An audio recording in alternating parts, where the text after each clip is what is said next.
Disaster management is a significant problem for all governments around the Caribbean. For example, Hurricane Gilbert was a wake-up call for the Caymans. Parts of the island were cut off because of the storm. In 1988, they didn't have an adequate disaster management plan.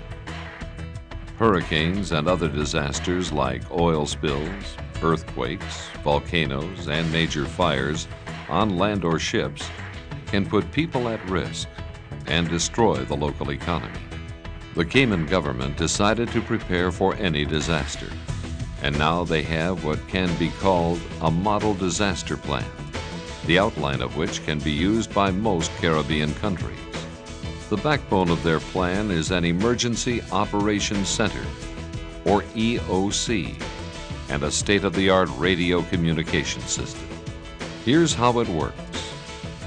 In a recent exercise, the Weather Service ran a simulated hurricane.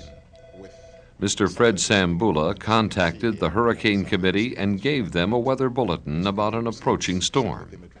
Mr. Kirkland Nixon and his fire officers contact the other National Hurricane Committee members, and they decide when to start the operation plan. The committee members coordinate activity out of the EOC. It's located in the main fire control station at the airport in Georgetown. The Emergency Operations Center includes a war room wall, offices for senior staff, and the heart of the EOC, individual communication stations. Depending on the emergency, EOC staff may coordinate civil aviation, the Port Authority, utilities, emergency medicine, fire, police, and many others. During exercises, Cayman government agencies practice what would take place during an actual emergency.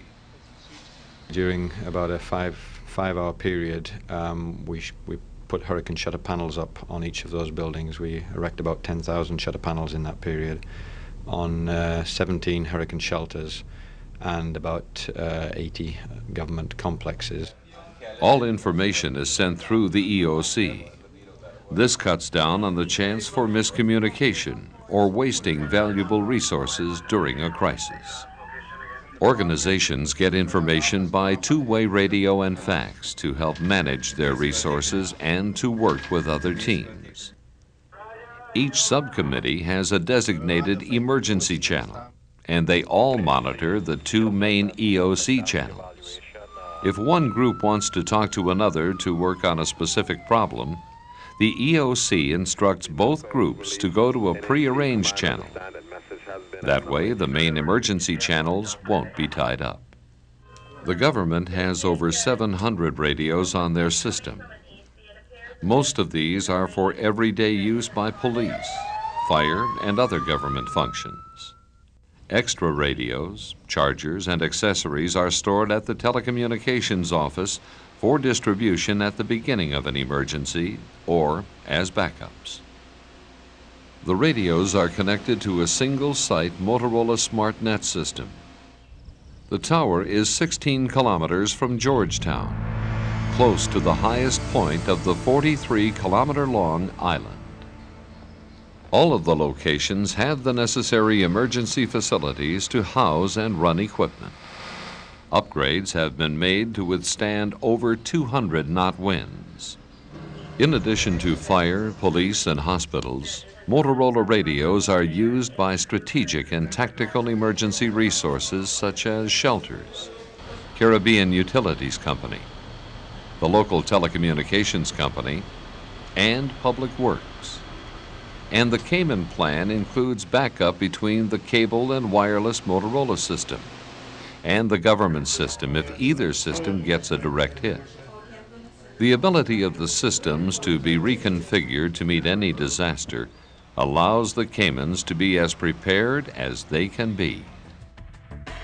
9 years ago, the Caymans experienced near disaster. They responded with action. The people don't know what emergency might come tomorrow or how it will affect their economy. But today, the Cayman government is ready.